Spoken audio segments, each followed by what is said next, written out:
Bom, pessoal, então, iniciando o estudo sobre competência, nós vamos fazer agora sobre esse formato aqui, onde eu vou colocar alguns slides e falar um pouco sobre competência, né? A gente aí tratando mais especificamente sobre o processo civil.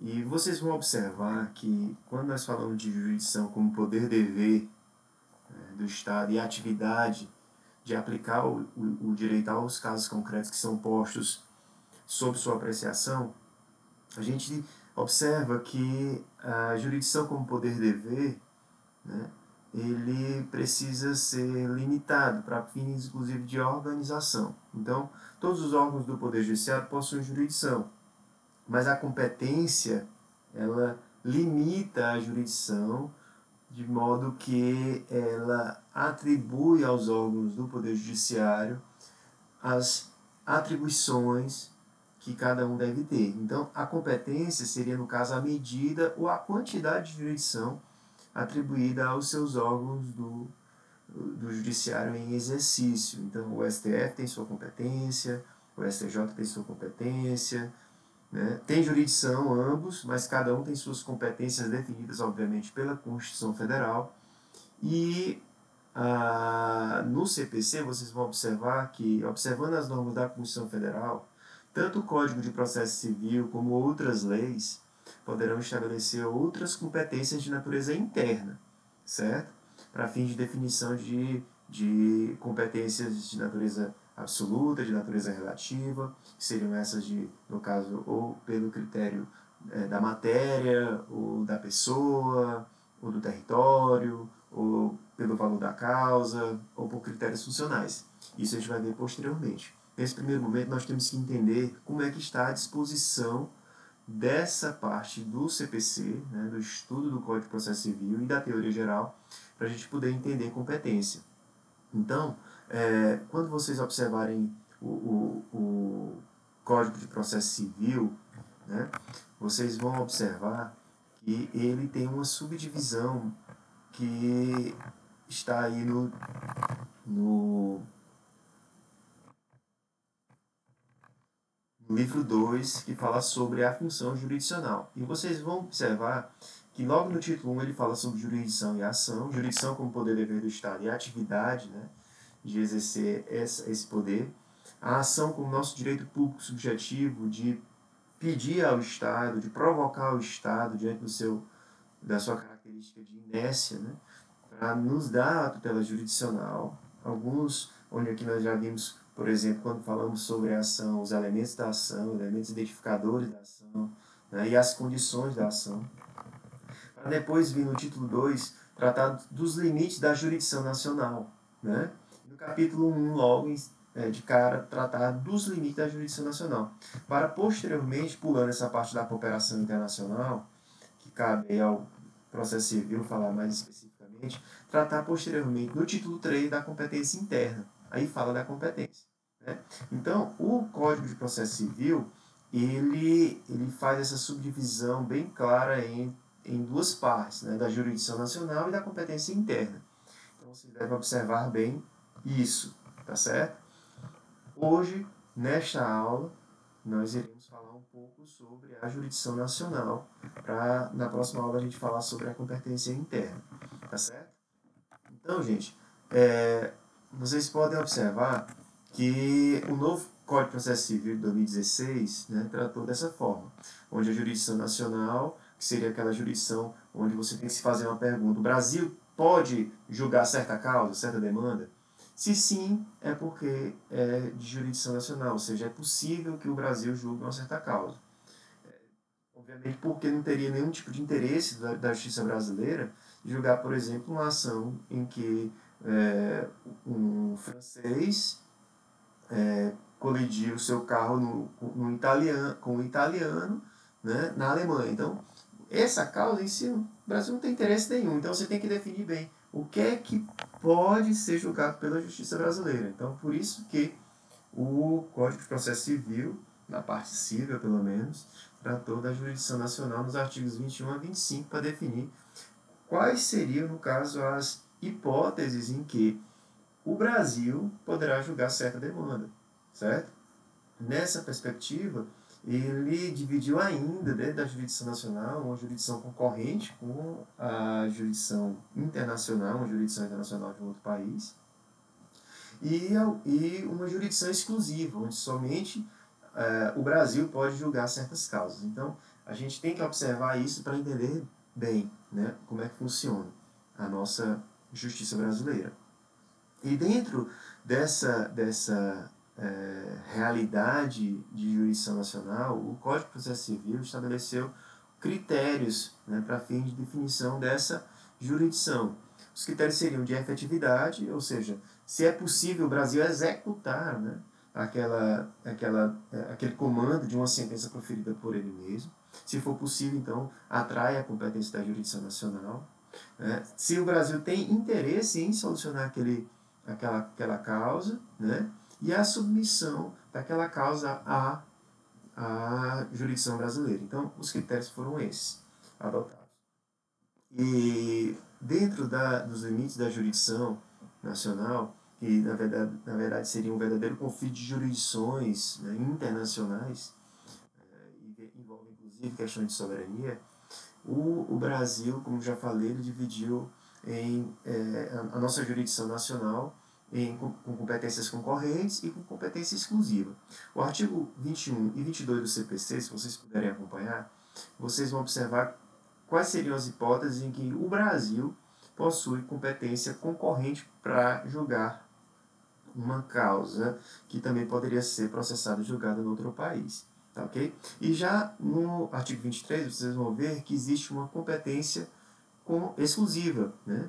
Que basicamente são aquelas causas em que somente o Brasil pode julgar aquela demanda, certo? De modo que se porventura uma ação venha a ser processada e julgada em outro país, essa ação não vai surtir nenhum tipo de efeito aqui dentro do Brasil, porque a competência é exclusiva da jurisdição nacional. E é especificamente quando se tratar de imóveis, direitos reais sobre imóveis. Né? Então, tudo que tenha a ver com imóvel situado dentro do Brasil, essa competência é exclusiva da jurisdição brasileira. Tá certo? Lembrando, não existe conexão entre essas ações, ou seja, uma ação que tramita no Brasil e uma ação que tramita nos Estados Unidos não demanda conexão, ou seja, não precisam ser reunidas para julgamento conjunto, nem muito menos em dúvida de expediência. Ambas as causas podem tramitar em ambos os países. Então, a jurisdição nacional tem a ver realmente com a própria soberania nacional. Ou seja, e a lei estabeleceu quais seriam então as hipóteses em que a jurisdição brasileira, a jurisdição nacional brasileira, pode julgar, no caso, uma causa, uma demanda, né, e com exclusividade ou de forma concorrente. A competência concorrente, na forma do artigo 21, né, e 22 do Código de Processo Civil, nessa parte civil, né, vocês vão observar que ela traz algumas regras para dizer qual seriam as causas, as ações que seriam processadas e julgadas pela Justiça brasileira.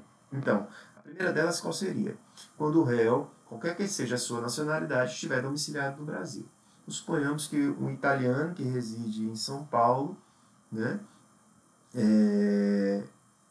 e um americano que reside no Rio de Janeiro, né, possui uma demanda qualquer relacionada a consumo, enfim, ou então houve um ato ilícito, né, que provocou uma execução, enfim.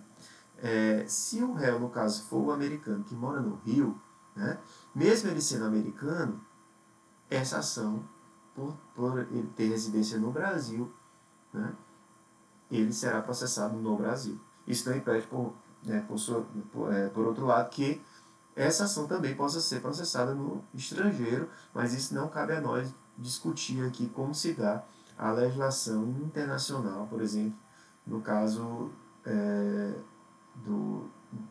no caso americana. Né? Eventualmente, por exemplo, esse americano voltar para os Estados Unidos e aí se vê processado lá, bom, aí cabe verificar a questão da legislação americana para saber essa situação. Mas aqui no Brasil, o réu, né, tendo domicílio no Brasil, cabe à justiça brasileira processar e julgar essa ação. Então essa seria a primeira hipótese. Né? A segunda seria se no Brasil tiver de ser cumprida a obrigação, ou seja, se houver de ser cumprida a obrigação estabelecida entre duas empresas, por exemplo, uma situada no Brasil e outra situada no México, enfim, essa obrigação tem que ser cumprida aqui, cabe à jurisdição nacional processar e julgar essa demanda. Lembrando, aqui a gente está falando sobre competência concorrente, ou seja, cabe tanto ao Brasil, como, por exemplo, ao México, se tiver duas empresas, né, com um contrato aqui no Brasil, né, apesar de ser cumprido aqui no Brasil, isso não quer dizer que isso não possa ser resolvido lá no México. Né? Aí tem que ver a legislação de lá, tá bom? E também a última hipótese aqui do artigo 21, que seria o fundamento seja fato ocorrido ou ato praticado no Brasil. Então, havendo essa situação, cabe à autoridade brasileira processar e julgar esse tipo de ação. O artigo 22 ainda acrescenta mais algumas hipóteses, que seriam as relativas a ações de alimentos, quando o credor tiver domicílio ou residência no Brasil, lembrando que nas ações de alimentos, o credor, no caso, seria o alimentando, ou seja, a pessoa que recebe os alimentos. Então, se essa pessoa que recebe os alimentos tiver domicílio ou residência no Brasil, mesmo que o pai, vamos supor, né, a situação entre pai e filho, o pai venha a residir na Espanha ou em Portugal, essa ação poderá ser processada aqui no Brasil, tá ok? E quando também o réu mantiver vínculos no Brasil, tais como posse, propriedade de bens, recebimento de renda ou obtenção de benefícios econômicos. Isso até para facilitar o pagamento dos alimentos. Tá ok? A outra hipótese de competência concorrente da jurisdição nacional seria aquelas decorrentes de relação de consumo, quando o consumidor tiver domicílio e residência no Brasil. Ou seja, suponhamos que exista um problema aí relacionado a uma questão de aviação. Né? Você vê muitos casos relacionados a isso, né? Alguns problemas relacionados a overbooking, problemas relacionados a cancelamento de voos, onde a empresa aérea ela é uma empresa internacional. Ela é uma empresa internacional com sede em outro país, porém está prestando serviços relacionados ao consumidor, né, aqui no país. Então, se no caso, o consumidor tiver domicílio ou residência no Brasil, mesmo que essa empresa tenha sede em outro país, a ação poderá ser intentada aqui no Brasil, sem nenhum problema. Tá certo? E por último, em que as partes expressam tacitamente submeter à jurisdição nacional, ou seja, se as partes das empresas, por exemplo, estabelecerem o foro, né, que seria a jurisdição competente, a do Brasil, essa competência será, no caso, a escolhida para processar e julgar essa ação. Tá certo? Porém, existe uma hipótese de exclusão, que estaria no artigo 25 do CPC, que diz que não compete à autoridade judiciária brasileira o processamento e o julgamento da ação quando houver cláusula de eleição de foro exclusivo estrangeiro em contrato internacional, arguida pelo réu na contestação. Ou seja, se no contrato estabelecido entre as partes e que é o objeto da ação estiver estabelecido uma eleição de foro exclusivo estrangeiro, ou seja, as partes convencionaram, acordaram que quem vai julgar será, no caso, a jurisdição, por exemplo, da Itália, né, onde um cidadão brasileiro firmou um contrato com um cidadão italiano e nesse contrato escrito eles estabeleceram como foro a jurisdição italiana para processar e julgar essa ação, não poderá, no caso, o brasileiro tentar ingressar com a ação aqui. Ele até pode entrar, né? Porém, o italiano, né, nessa hipótese, poderá arguir na contestação essa eleição de foro, essa cláusula de eleição de foro exclusivo estrangeiro no contrato internacional, e com isso essa ação vai ser extinta aqui no Brasil, né? Cabendo aí no caso ao interessado ingressar com a ação no país da jurisdição que foi eleita o foro, tá ok? O Código de Processo Civil ainda, ele estabelece uma competência exclusiva da jurisdição nacional no artigo 23, que trata basicamente em resumo, sobre a questão de imóveis. Então, as ações que venham a conhecer de assuntos relativos a imóveis situados no Brasil, somente a jurisdição nacional pode processar e julgar esse tipo de ação. Ou seja, uma ação que se processou em Portugal ou na Espanha, tratando de imóveis no Brasil, não tem validade nenhuma aqui. Tá certo? A segunda hipótese, que também tem a ver com questões de imóveis, seriam as ações em matéria de sucessão hereditária, ou seja, quando houver qualquer tipo de sucessão hereditária relativa a imóveis, né, essa sucessão ela deve se processar no Brasil, né, esse inventário. Então, ou proceder à confirmação de testamento particular ou ao inventário e partilha de bens situados no Brasil, ainda que o autor da herança seja de nacionalidade estrangeira ou tenha domicílio fora do território nacional. Porém, mesmo ele tendo nacionalidade estrangeira ou tendo domicílio fora do território nacional, mas tem bens no Brasil, o inventário e a partilha desses bens, essa pessoa que veio a falecer, ela deve ser processada no Brasil. Tá certo? Então, esse inventário que ocorrer no outro país não vai ter nenhum tipo de validade aqui. É preciso entrar com a ação no Brasil para definição no caso dessa sucessão hereditária. E por último, as ações de divórcio, separação, judicial, dissolução de união estável, que tiver partilha de bens situados no Brasil, ainda que o titular seja de nacionalidade estrangeira ou tenha domicílio fora do território nacional. Nessa hipótese também, as ações de divórcio, separação ou dissolução da união estável devem se processar no Brasil por conta que existem bens situados no Brasil. Tá ok? Então, essas seriam as hipóteses de competência exclusiva, para vocês entenderem melhor como é que funciona isso. Tá ok?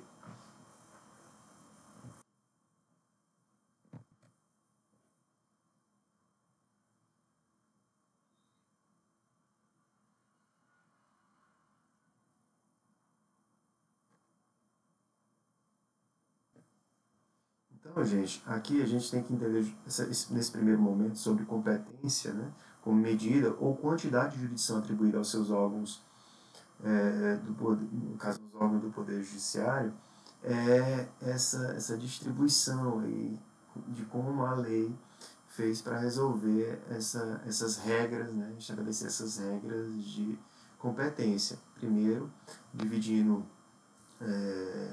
e estabelecendo qual seria a jurisdição nacional, ou seja, aquelas ações que o Brasil teria interesse, né, e podem executar essas ações dentro do território nacional, de modo que se não tiver interesse do Brasil, não tem nem por que se discutir qual seria a competência interna, e em seguida justamente a competência interna, que é onde nós iremos ver aí quando tratarmos sobre Justiça Federal, Justiça Estadual, né?